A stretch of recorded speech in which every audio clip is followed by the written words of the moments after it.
السلام عليكم ورحمة الله وبركاته. الحمد لله رب العالمين،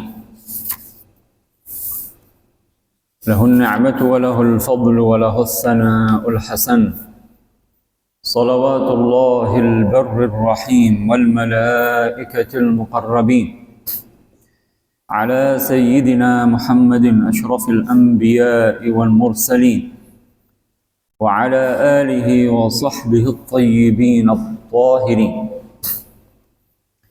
اللهم لا سهل إلا ما جعلته سهلا، وأنت يا حي يا قيوم تجعل الحزن إذا شئت سهلا. اللهم ارزقنا الإخلاص في النية والقول والعمل، ونعوذ بك من حال أهل النار، ونخلص نياتنا لله تعالى. قال يقول الله تبارك وتعالى في كتابه الكريم: يا أيها الذين آمنوا قوا أنفسكم وأهليكم نارا وقودها الناس والحجارة عليها ملائكة غلاظ شداد لا يعصون الله ما أمرهم ويفعلون ما يؤمرون. Hadirin hadirat ma'asyiral muslimin wal muslimat, jamaah yang semoga kita semuanya senantiasa dirahmati oleh Allah Subhanahu wa taala. Puji syukur senantiasa kita panjatkan kepada Allah, salawat dan salam semoga tercurahkan kepada baginda Rasulullah, keluarganya, para sahabatnya, dan orang-orang yang senantiasa tunduk dan patuh menjalankan ajaran-ajaran agamanya. Di kesempatan pertemuan pagi hari ini, kita akan membahas tema yang mungkin tidak biasa atau jarang dibahas di majelis-majelis ilmu. Di kesempatan pagi hari ini kita akan membahas tentang sebagian dari ahkamun nikah, hukum-hukum terkait dengan pernikahan. Allah Subhanahu wa taala berfirman: Ya ayyuhalladzina amanu qu anfusakum wa ahlikum nara. Wahai orang-orang yang beriman, jagalah diri kalian dan keluarga kalian dari api neraka. Waquduhan nasu wal hijara, yang bahan bakarnya dan menambah nyala apinya adalah manusia dan bebatuan. Salah seorang ulama tabi'in, Atha bin Abi Rabah rahimahullahu ta'ala, saat menafsirkan ayat ini, bagaimana cara seseorang menjaga diri dan keluarganya dari api neraka, beliau mengatakan: anta ta'allama kaifa tusalli wa kaifa tasum wa kaifa tabi' wa tashtari wa kaifa tankihu wa tutalliq. Cara menjaga diri dan keluarga dari api neraka adalah dengan engkau mempelajari kaifa tusalli wa tasum, bagaimana kamu melaksanakan kewajiban salat, puasa, dan kewajiban-kewajiban lainnya. Wa kaifa tabi'u wa tashtari, bagaimana engkau belajar, bagaimana engkau berjual beli. Wa kaifa tankihu wa tutalliq, dan dengan belajar bagaimana cara engkau menikah dan menceraikan.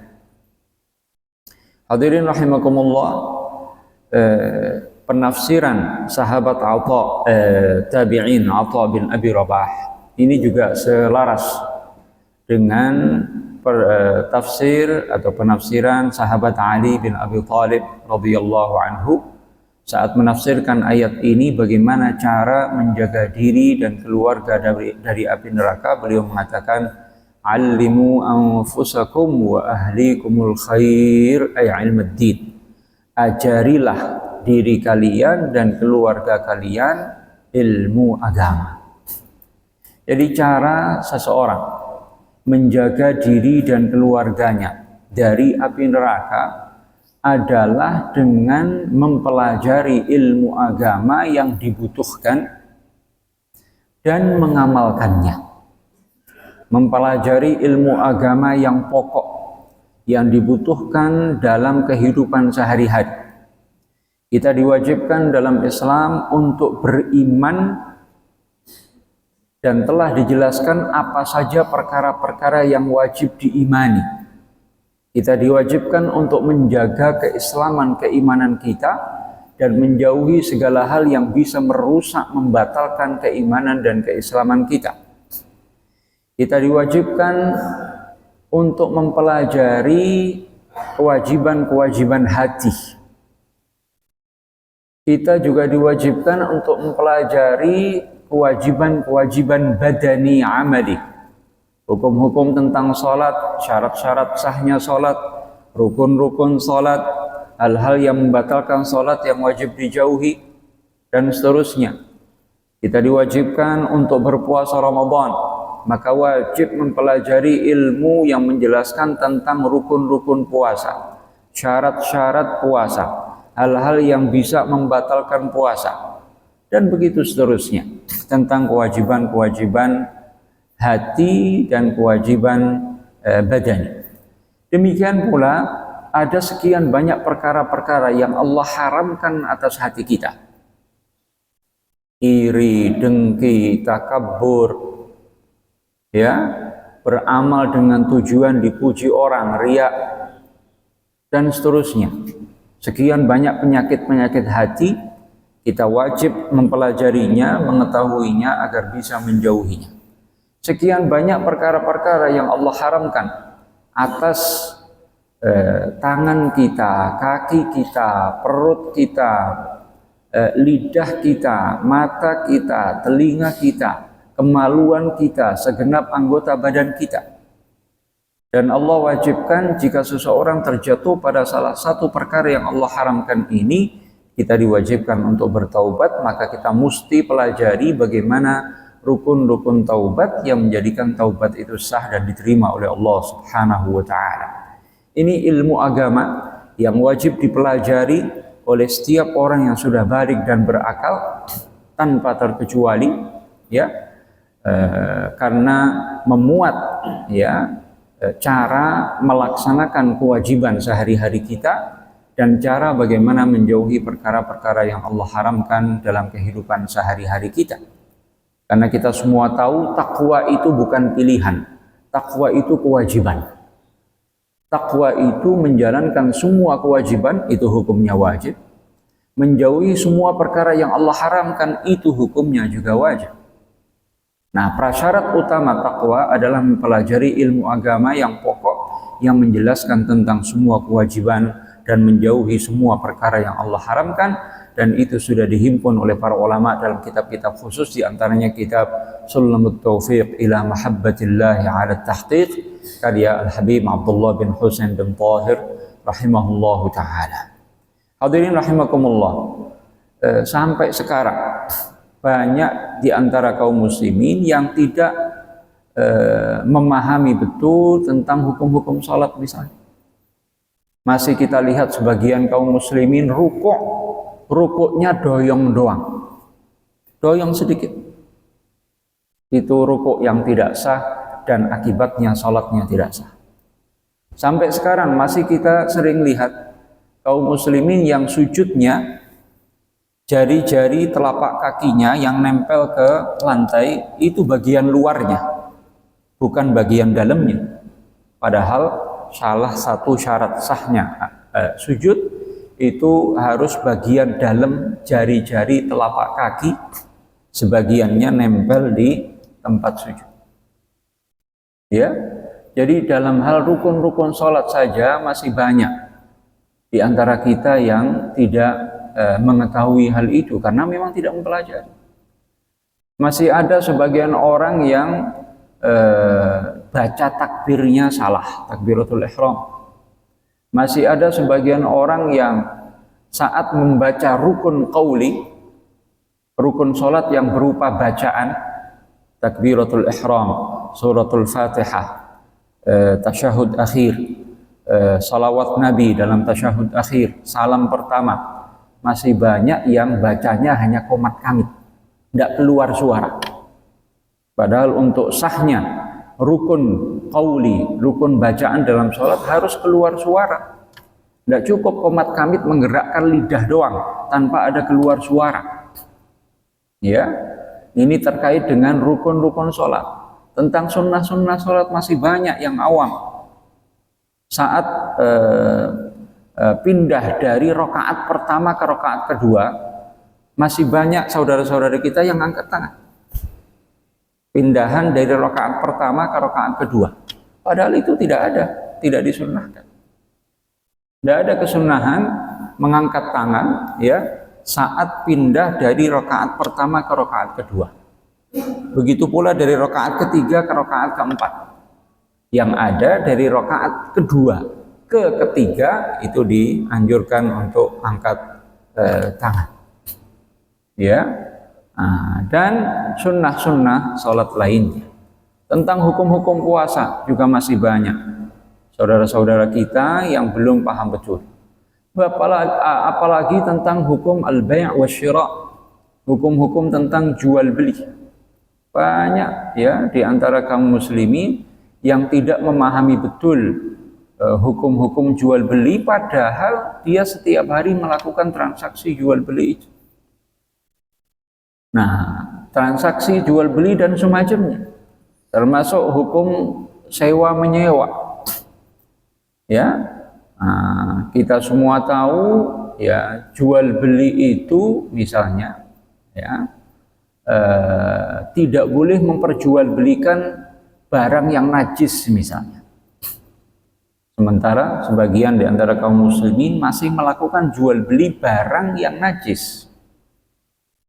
Ya, ada lagi yang jual beli padahal dia bukan pemilik barang, juga bukan wakil dari pemilik barang. Orang bertamu ke rumah kawannya buka toko. Ya, pas kawannya pergi, yang ada hanya dia, ada orang datang beli, dijual. Itu jual beli seperti itu tidak sah, karena yang menjual, yang bertransaksi bukan pemilik barang, juga bukan orang yang diserahi, diwakili untuk menjual barang. Banyak di antara kita, anak-anak kita yang belum tamyiz, umur 5 tahun, 4 tahun disuruh beli jajan sendiri. Ini dalam hukum Islam tidak sah. Tidak sah anak kecil yang belum tamyiz jual beli barang. Seperti halnya orang gila tidak sah berjual beli. Orang gila bisa beli nasi duitnya 500.000 karena tidak paham.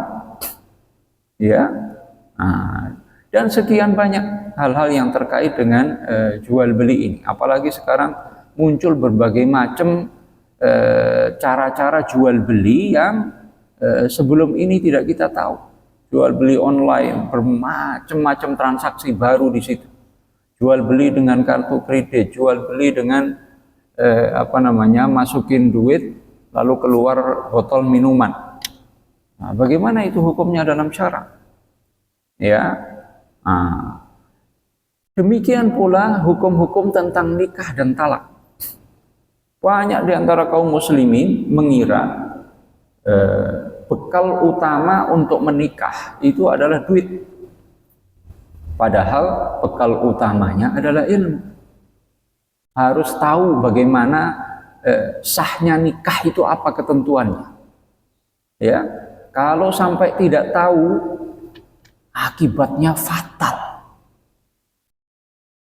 Ya, kalau orang nikah sementara salah satu rukun nikah tidak terpenuhi, atau salah satu syarat sahnya nikah tidak terpenuhi, itu artinya hubungan yang terjadi setelah itu zina. Yang secara lahiriah dia dianggap suami istri padahal pernikahannya tidak sah, itu artinya bisa jadi tiap hari berzina.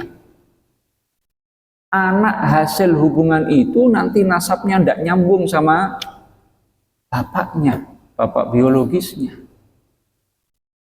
Ya, banyak juga orang-orang ya karena menyebarnya zina sehingga banyak yang anak pertama itu hasil zina. Anak pertama hasil zina, tapi setelah itu menikah. Bapak biologisnya dan ibunya menikah. Anak perempuan pertama gede, lalu nanti saat menikah yang menikahkan adalah bapak biologisnya. Padahal dalam hukum agama ini bukan bapak syar'i. Tidak bisa menikahkan anak zinanya. Dan jika itu terjadi, auzubillah, zinanya jadi turun-temurun. Auzubillahaladzim.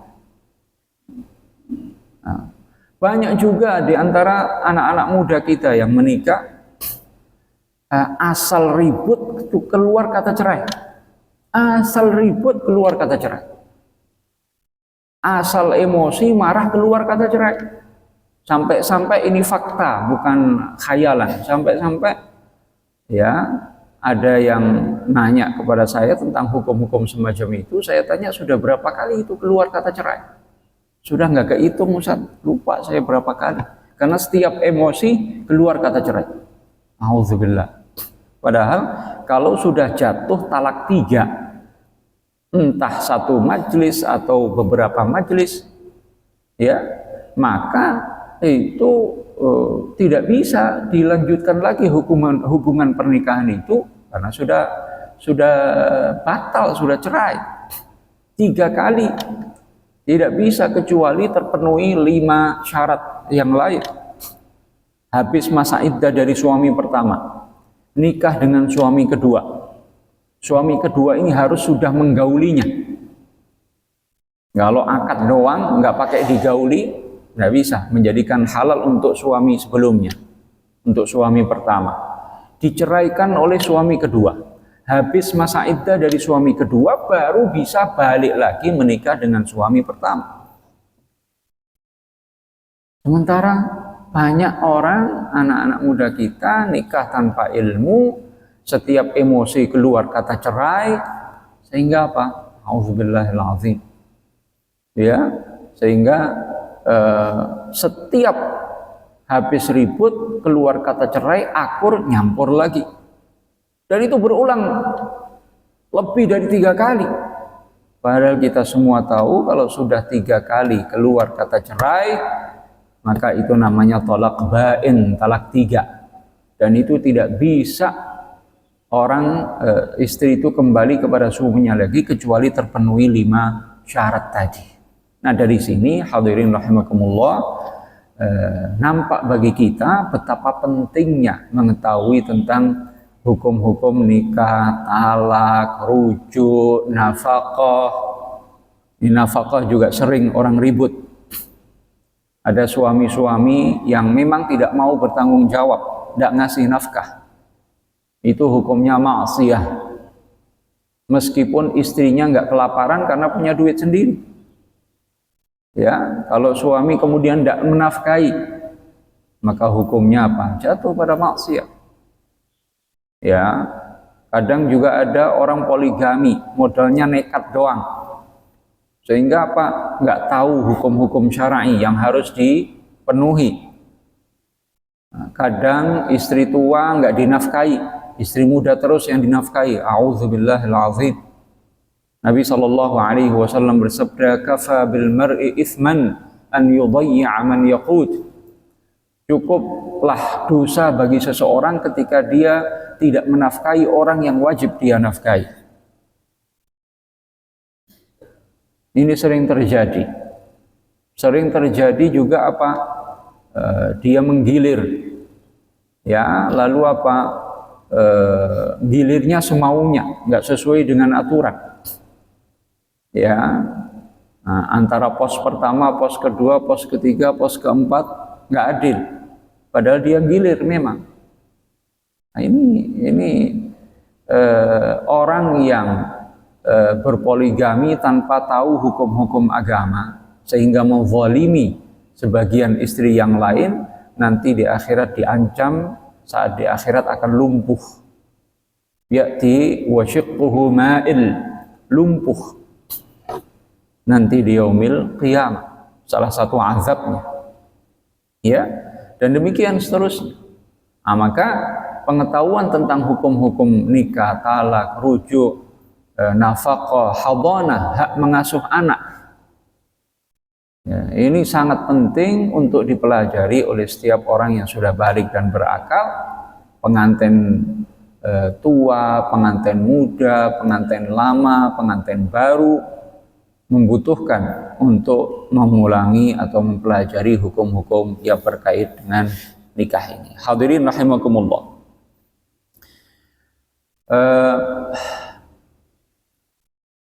Menikah bagi orang yang membutuhkan untuk menikah dan orang tersebut memiliki ba'ah, memiliki kemampuan untuk menikah, maka hukumnya sunnah.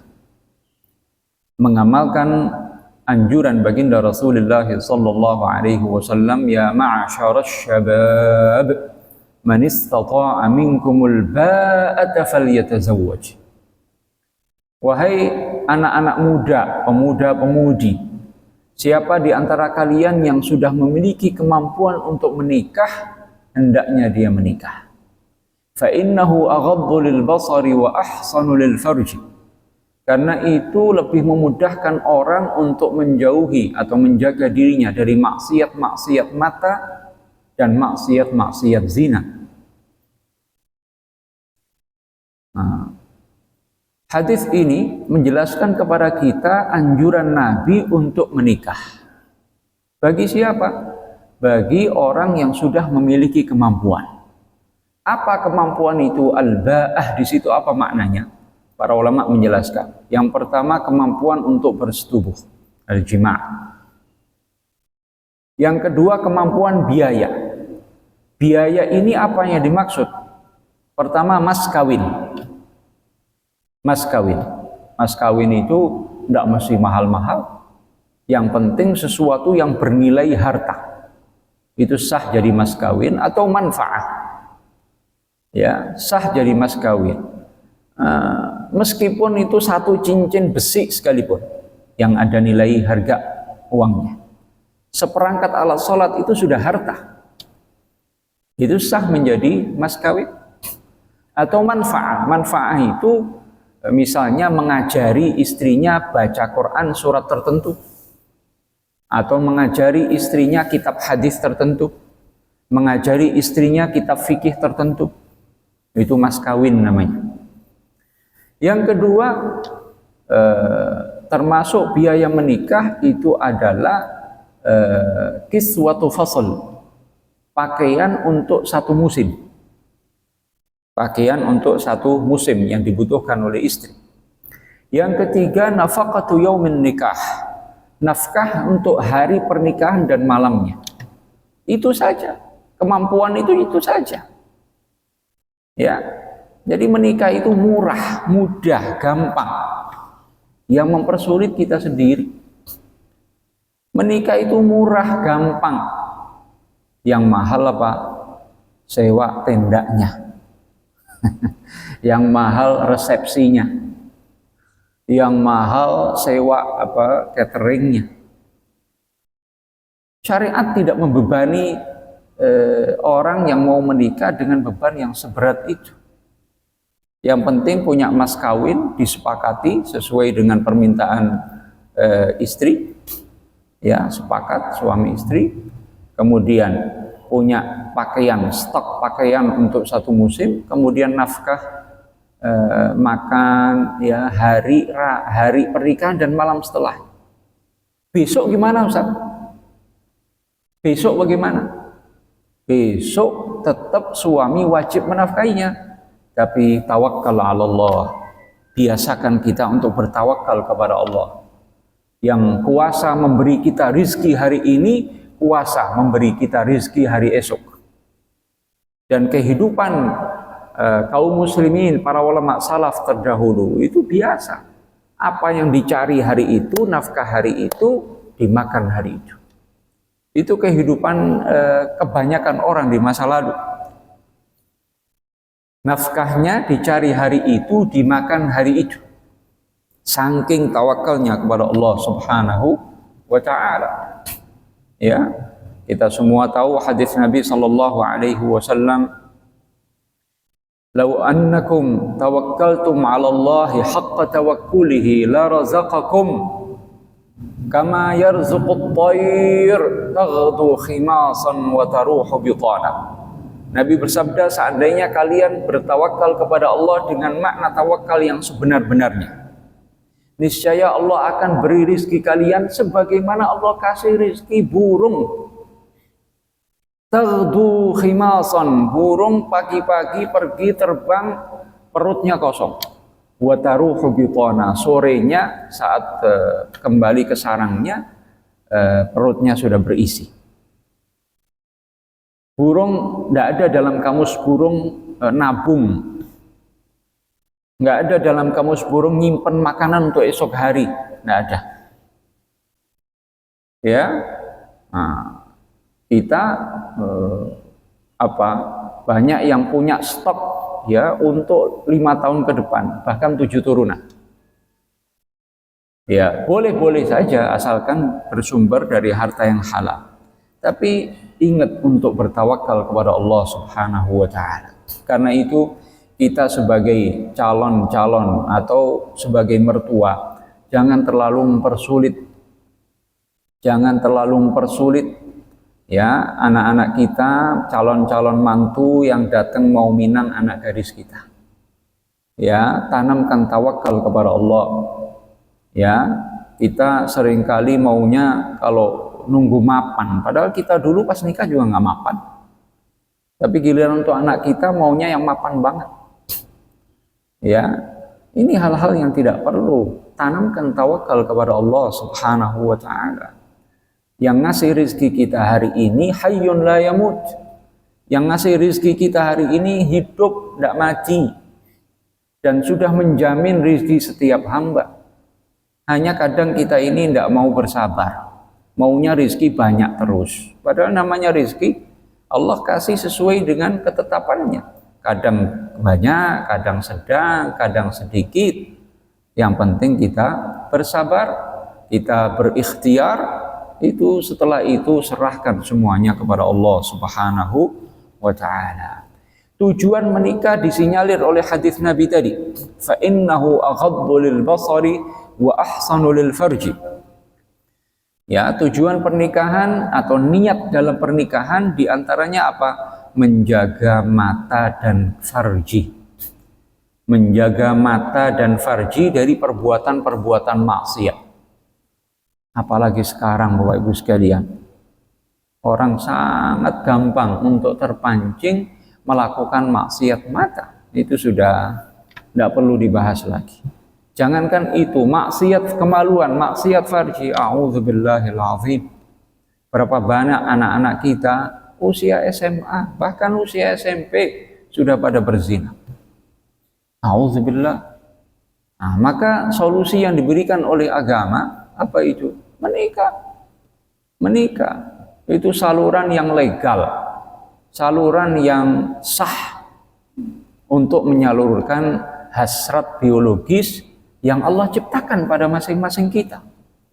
Laki demen sama perempuan, perempuan demen sama laki, itu naluriah. Ya, itu ndak ada masalah, wajar-wajar saja. Yang bermasalah kalau laki demen sama laki atau perempuan demen sama perempuan, itu masalah. Tapi kalau laki demen sama perempuan, wajar. Perempuan demen sama laki, wajar. Boleh disalurkan, boleh dengan cara pernikahan. Ya, nah, jadi nafsu syahwat itu memang sesuatu yang Allah ciptakan pada seseorang. Dan itu salah satu apa? Cara Allah ya menjaga eksistensi umat manusia di muka bumi ini. Coba kalau laki udah nggak demen sama perempuan, ya perempuan nggak demen sama laki, nah umur manusia nggak akan lama, satu generasi akan habis kalau nggak ada keturunan. Maka diciptakan oleh Allah laki nafsu sama perempuan, perempuan nafsu sama laki. Kemudian diciptakan saluran yang benar untuk melampiaskan syahwat itu sehingga berhubungan dengan cara yang halal terwujudlah keturunan-keturunan. Ya, itu kehendak Allah seperti itu. Sebagaimana Allah ciptakan pada kita nafsu kepada makanan dan minuman. Coba, Kalau kita nggak nafsu lagi sama makanan, nggak nafsu lagi sama minuman, nggak lama mati kita. Jadi kita, Allah ciptakan pada kita ini nafsu kepada makanan, nafsu kepada minuman, ya, untuk menjaga keberadaan kita tetap ada di muka bumi ini, tetap hidup. Kalau enggak, orang enggak makan, enggak minum, mati.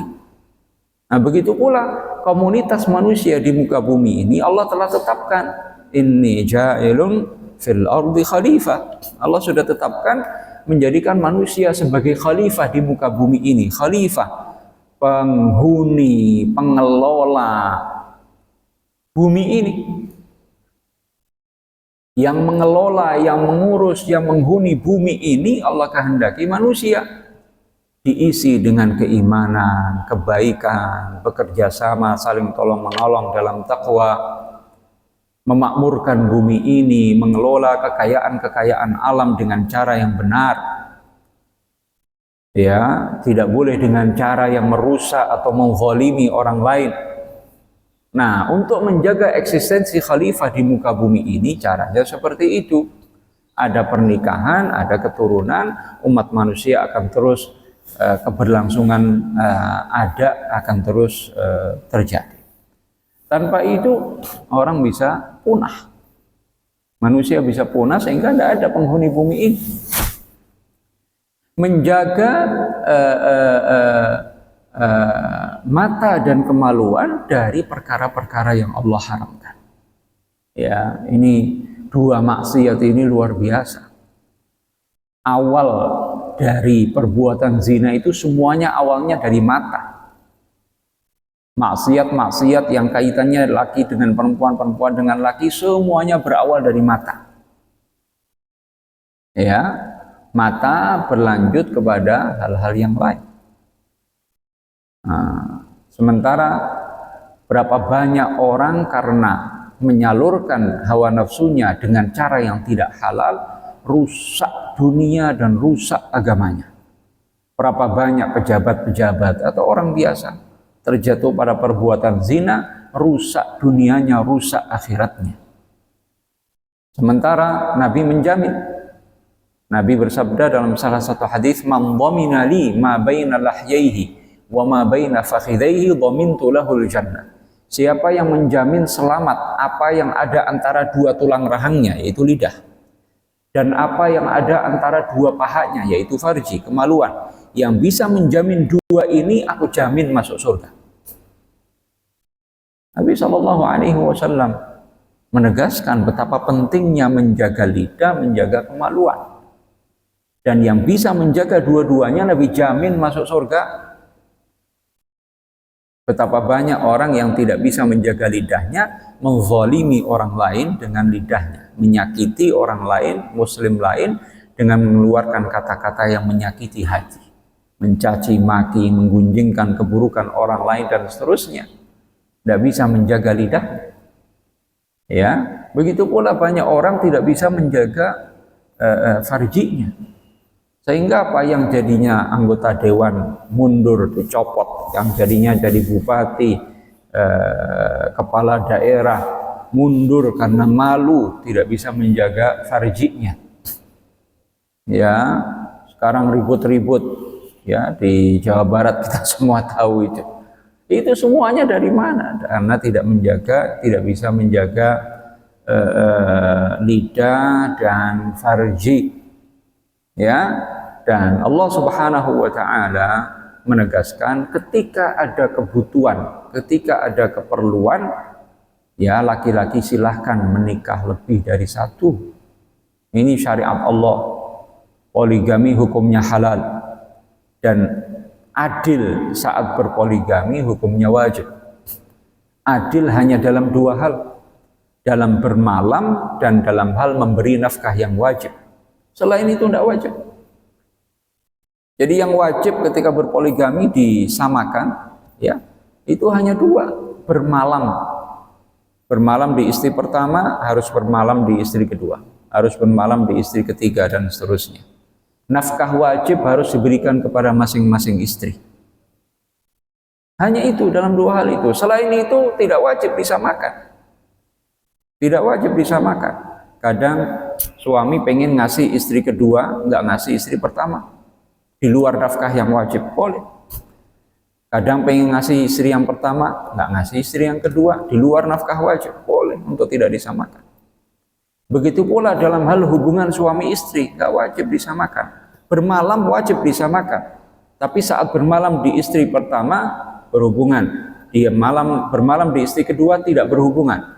Saat bermalam di istri ketiga tidak berhubungan, tidak masalah. Yang penting bermalamnya sama, karena berhubungan suami istri itu sangat terkait dengan kondisi fisik seseorang, kesehatannya dan seterusnya, kejernihan pikirannya dan seterusnya. Nah, ini saja banyak orang yang tidak paham. Hadirin rahimakumullah, niat-niat yang bagus saat menikah banyak. Di antara niatnya tadi itu juga niatnya tahsil az-dzurriyyah salihah, ya, menghasilkan keturunan-keturunan yang saleh dan salihah. Ini niat yang mulia, karena Nabi SAW bersabda, tanakahu fa inni mukatsirun bikumul umama yaumal qiyamah.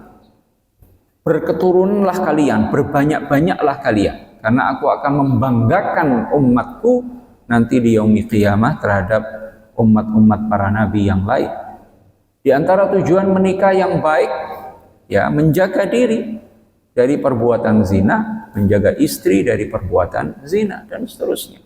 Sekian banyak niat-niat mulia, niat-niat yang baik, maka hendaklah orang menata niatnya saat menikah. Hadirin rahimakumullah. Rukun-rukun nikah, sebagian ulama menyebutkan 5, sebagian menyebutkan 4, itu hanya beda cara ngitung saja, substansinya sama. Rukun nikah yang pertama, wali. Perempuan yang gadis maupun janda saat menikah tetap harus pakai wali, meskipun janda. Sebagian kita mengira yang butuh wali hanya gadis. Kalau janda nggak butuh, nggak benar. Meskipun janda tetap butuh wali, ya, dalam akad nikah. Ya, bedanya kalau masih gadis, ya, bapaknya itu posisinya wali mujbir, bisa menikahkan anaknya dengan suami yang sekufu, calon suami yang sekufu, meskipun tanpa izin anaknya. Kalau sudah tidak gadis, maka hendaknya bapaknya ini bilang sama anaknya, minta izin sama anaknya yang sudah tidak gadis lagi, yang janda. Itu bedanya. Tapi kalau saat pernikahan tetap butuh wali. Nah, wali ini banyak syarat-syaratnya. Di antara syarat-syaratnya adil. Adil itu melaksanakan kewajiban-kewajiban, menjauhi dosa-dosa besar, dan tidak terus-menerus melakukan dosa-dosa kecil. Nah, ini kalau bapaknya tukang mabuk, tidak bisa jadi wali. Kalau bapaknya suka berzina, pelaku dosa besar, fasik, nggak bisa jadi wali. Pindah kepada urutan wali berikutnya. Ya, nah, urutan wali itu bapak, kalau nggak ada bapak kakek, kalau nggak ada kakek saudara kandung laki-laki, kalau nggak ada paman, kalau nggak ada sepupu, semuanya dari jalur bapak. Semuanya dari jalur bapak, bukan jalur ibu. Hati-hati. Ya, ini fakta. Ada orang datang ke saya setelah belajar tentang hukum pernikahan, ngadu, Ustaz, dulu saya dinikahkan sama suami bibi istri saya. Jadi rupanya ini anak diasuh sama bibinya, bibi dari pihak ibu, bibi dari pihak ibu, atau bahkan bibi dari pihak ayah, dari jalur perempuan. Nah, bibi ini punya suami. Nah, ini anak dirawat sama mereka. Lalu pas gede nggak dikasih tahu kalau itu bukan anak kandung, sehingga dinikahkan oleh suami dari bibinya. Auzubillah. Itu pernikahan tidak sah. Ini orang sudah punya anak 3 baru tahu, Pak. Itu karena ketidaktelitian, bahkan mungkin ketidaktahuan tentang hukum-hukum syarat-syarat rukun nikah. Nah, itu kan bahaya sekali. Ya, jadi wali itu hanya dari jalur laki-laki. Ya, bapak kalau nggak ada kakek, ya ada urutannya. Kalau nggak ada baru saudara laki-laki, ya seayah seibu. Kemudian baru paman dari jalur bapak, saudara bapak laki-laki, ya. Kemudian baru sepupu. Itu jalur wali. Ya. Ini rukun pertama. Rukun kedua, 2 orang saksi. Ini 2 orang saksi harus laki-laki, harus adil. Ya. Kemudian apa? Paham bahasa akad. Hati-hati. Paham bahasa akad. Banyak orang karena sekarang ini modelnya, trennya kalau ada pejabat hadir, pejabat jadi saksi. Padahal belum tentu adil itu.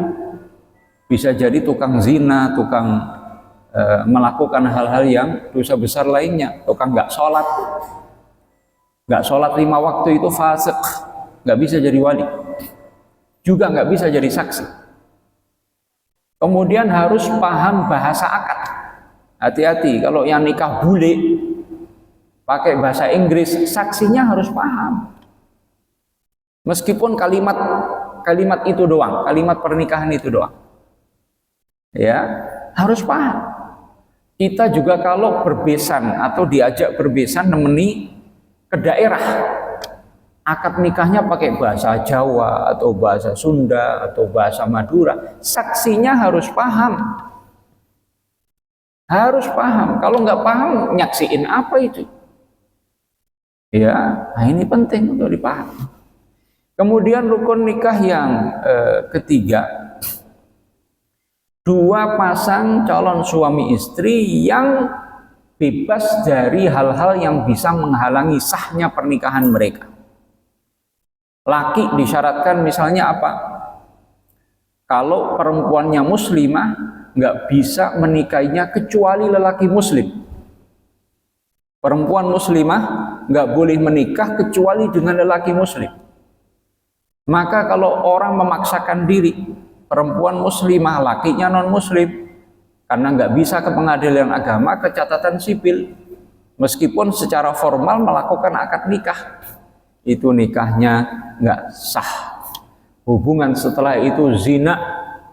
Anak-anaknya hanya nyambung nasabnya dengan ibunya, nggak nyambung nasabnya dengan bapaknya. Allah Ta'ala berfirman, فَإِنْ عَلِمْتُمُوهُنَّ مُؤْمِنَاتٍ فَلَا تَرْجِعُوهُنَّ إِلَى الْكُفَّارِ لَا هُنَّ حِلٌّ لَهُمْ وَلَا هُمْ يَحِلُّونَ لَهُنَّ. Jadi perempuan muslimah tidak boleh dinikahi kecuali oleh lelaki muslim. Laki-laki muslim bisa menikahi perempuan muslimah atau perempuan Yahudi Nasrani dengan syarat-syarat tertentu. Selain itu tidak boleh. Konghucu, Hindu, Buddha, laki-laki muslim tidak bisa menikahi perempuan Hindu, Buddha, Konghucu dan seterusnya. Hanya boleh menikahi muslimah atau Yahudiyah, Nasraniyah dengan syarat-syarat tertentu. Kemudian istri, ya calon istri juga harus bebas dari yang bisa menghalangi sahnya pernikahan. Misalnya, ini perempuan masih statusnya istri orang, tidak bisa istri orang dinikahi. Maksudnya bagaimana? Kadang ada di kampung-kampung atau di kota-kota, suaminya pergi ke luar negeri, jadi tenaga kerja, 5 tahun, 10 tahun. Ini suami tidak pernah menceraikan istrinya. Karena tidak pernah menceraikan istrinya, maka statusnya sah, masih istri suami tersebut, meskipun sudah 5 tahun tidak ada beritanya, meskipun 10 tahun tidak ada beritanya, sampai ada kejelasan. Nah, kalau perempuan model seperti ini lalu menikah, tidak sah nikah. Atau ini perempuan masih dalam masa iddah suami sebelumnya. Kadang yang kita tahu di puncak ada ya model pernikahan sah, ada walinya, saksinya, 3 bulan, sebulan, 2 bulan, ya orang luar datang menikah, beneran sah. Tapi setelah itu diceraikan, dia pulang ke Arab misalnya. Ini perempuan belum sebulan udah nikah lagi sama tamu yang lain. Pakai wali, pakai saksi dan seterusnya. Itu yang kedua ini zina. Karena saat dia masih dalam masa iddah suami pertama, tidak boleh menikah sama lelaki lain. Ya. Nah, ini sangat penting untuk dipahami. Kemudian rukun nikah yang berikutnya adalah sighah, ijab dan qabul. Ijab dari wali perempuan, qabul dari calon suami.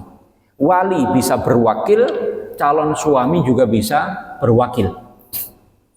Tapi ingat, wakilnya, wakil suami, kalau mau qabul, mau mengatakan saya terima nikahnya fulanah binti fulan, harus bilang untuk si fulan dan bin fulan. Nah, kalau orang bilang aku terima nikahnya Fatimah binti Muhammad misalnya, aku terima nikahnya fulana binti fulan ya dengan mas kawin yang disebut dibayar tunai misalnya.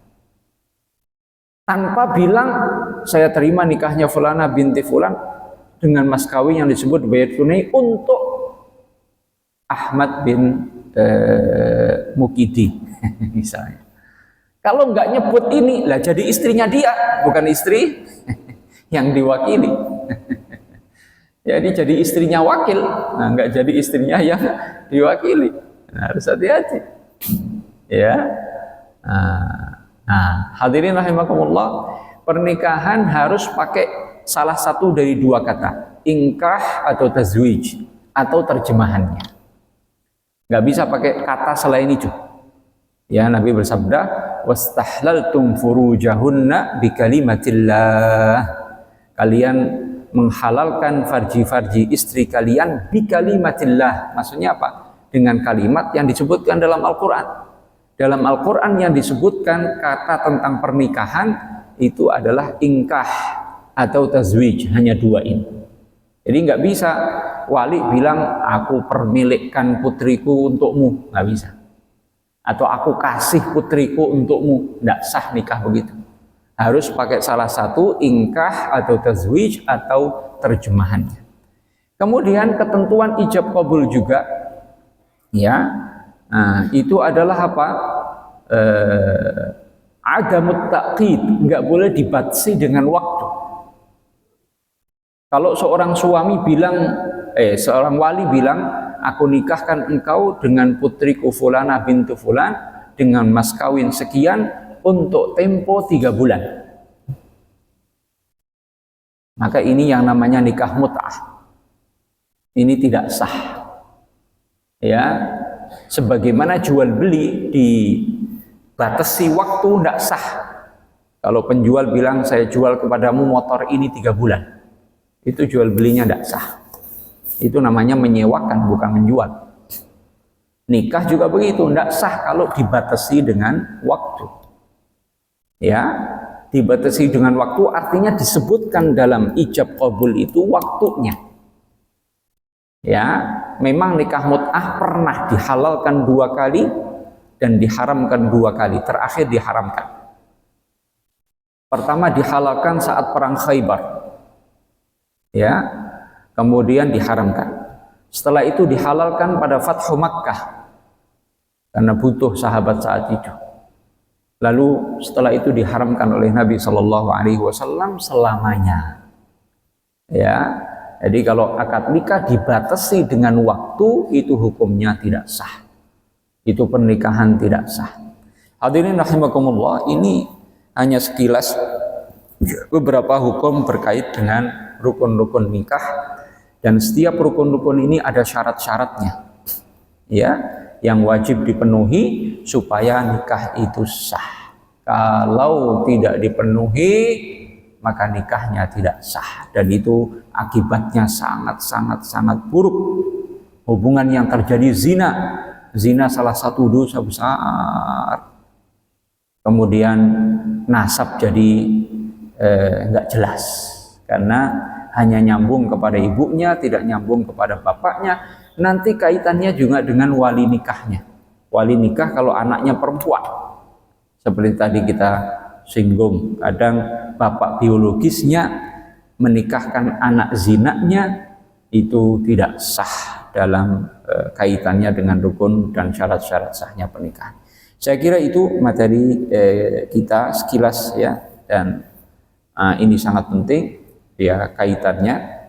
Jadi pastikan Bapak Ibu sekalian, saat kita menikahkan anak-anak kita atau menghadiri pernikahan karib kerabat kita, tetangga kita, pastikan walinya benar-benar wali yang benar melalui jalur nasab itu.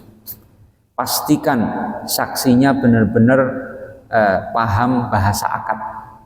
Pastikan tidak ada pada suami atau istri sesuatu yang bisa menghalangi sahnya pernikahan.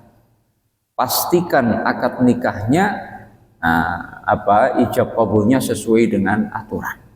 Ya, ini sangat penting, dan ini baru sekilas tentang hukum berkaitan dengan pernikahan, belum lagi tentang talak, nafkah, hadonah dan lain-lain seperti kita singgung di muka. Ya, siapa yang tidak mempelajari hukum-hukum ini padahal dia membutuhkan, dikhawatirkan nikahnya tidak sah dan sekian banyak akibat-akibat buruk menjerumuskan kita dalam perbuatan maksiat kepada Allah Subhanahu wa taala. Sebelum kita tutup, barangkali ada 1-2 pertanyaan, jika ada kami persilakan.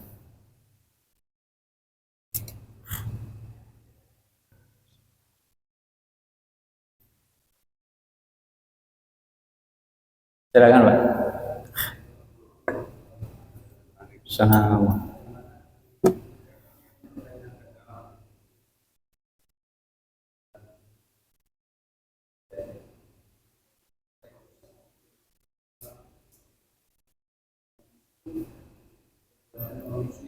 Ya.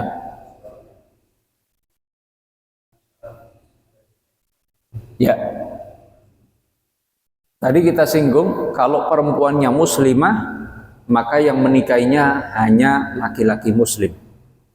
Ya, selain itu tidak bisa. Maka kalau perempuan itu mau juga menikah dengan laki ini, suruh masuk Islam.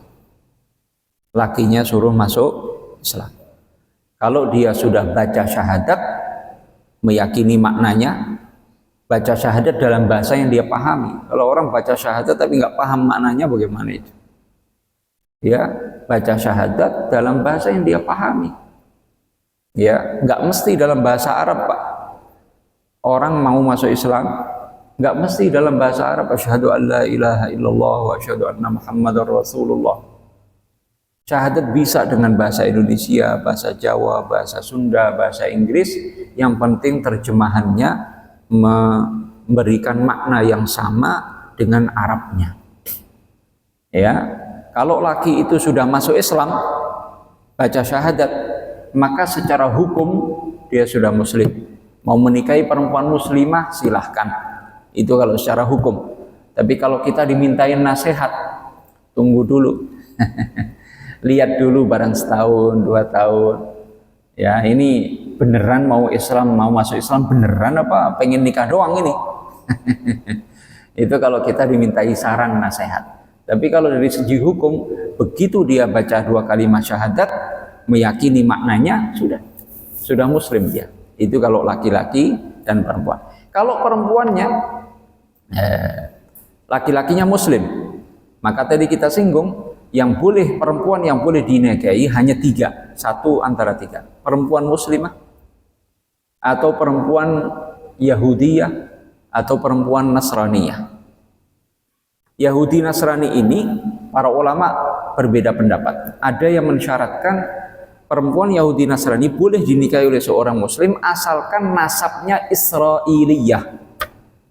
Nasabnya jelas ke Bani Israel. Ya, nah, ini dalam mazhab Syafi'i. Dalam mazhab Hanafi, mau Kristen Jawa, Katolik Sunda, boleh-boleh saja. Itu dalam mazhab Hanafi. Ya, jadi secara hukum seorang laki-laki muslim bisa menikahi perempuan muslimah atau Yahudiyah atau Nasraniyah secara hukum. Kalau dari segi nasihat, yang muslimah sajalah, yang muslimah saja. Kenapa? Kita mikir masa depan, anak-anak kita nanti gimana? Kita ngajarin Islam nanti dirusak sama ibunya. Kita ngajarin sholat, dia bilang lah ibu nggak sholat. Kita ngajarin puasa, nah ibunya ada puasa. Gimana mau ngajarin anak? Ya, jadi kalau dari segi hukum sah, halal laki muslim menikahi perempuan Yahudiyah atau Nasraniyah. Tapi dari segi saran, nasihat, ya kita anjurkan yang muslimah saja. Muslimah masih banyak. Kemudian kita mikirin masa depan anak-anak kita. Ya. Begitu, Pak. Udah lagi? Cukup? Mudah-mudahan bermanfaat. Kita akhiri.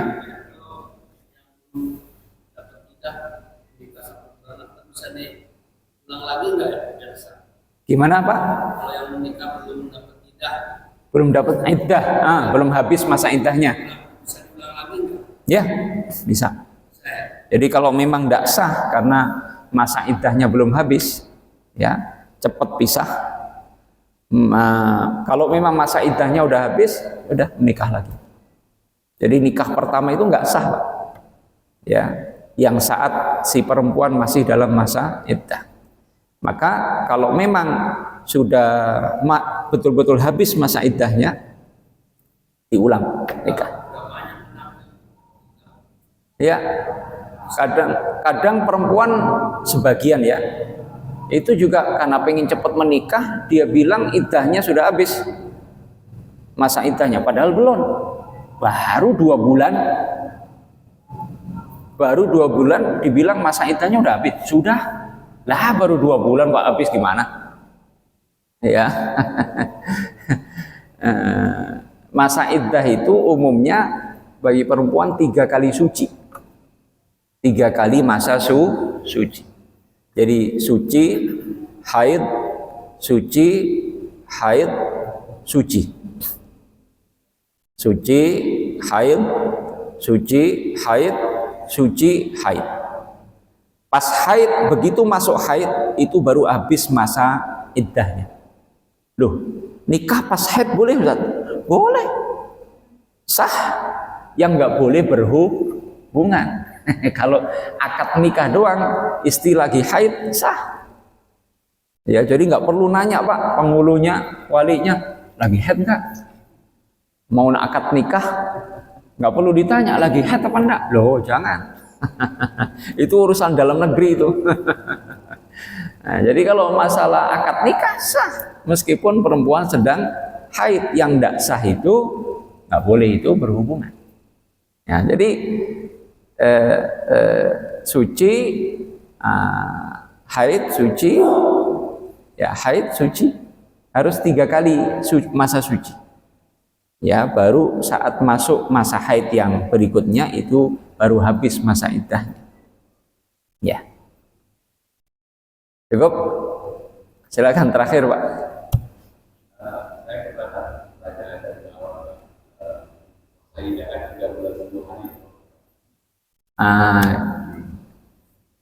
Kalau ini beda-beda Pak. Perempuan yang ditinggal mati suaminya, masa iddahnya 4 bulan 10 hari. Kalau diceraikan oleh suaminya, tergantung ini perempuan masih haid atau sudah tidak haid. Kalau masih kecil belum haid atau sudah menopause, maka masa iddahnya 3 bulan. Tapi kalau masih haid, 3 kali suci. 3 kali suci dalam mazhab Syafi'i. Jadi tidak ada Pak masa iddah 3 bulan 10 hari, tidak ada.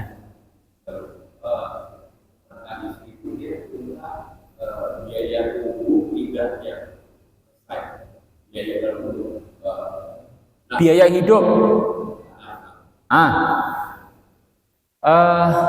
dilihat ini perempuan ini ditalak 1 atau talak 2 atau talak 3 ya. Nah, kalau talak tiga, suami hanya wajib menyediakan tempat tinggal, ya, wajib menyiapkan tempat tinggal untuk istri yang masih dalam masa iddah talak tiga. Nah, untuk nafkahnya, ngasih makan tidak wajib, nggak wajib untuk makanannya, ya, kecuali kalau dia hamil. Kalau dia hamil, dia wajib menafkahi. Ya.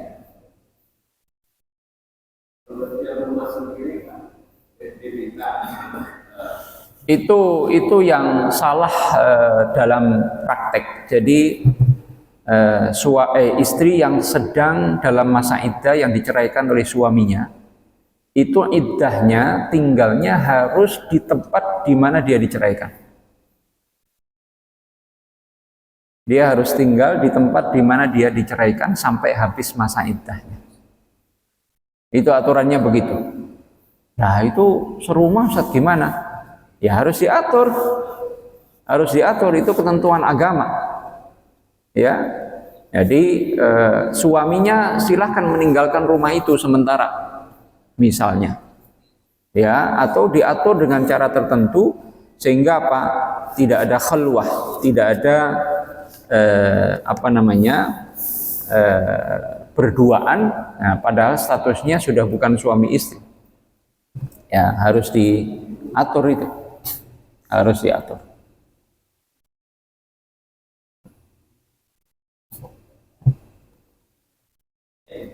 Cukup ya, mudah-mudahan manfaat. Kita akhiri dengan doa kafaratul majlis.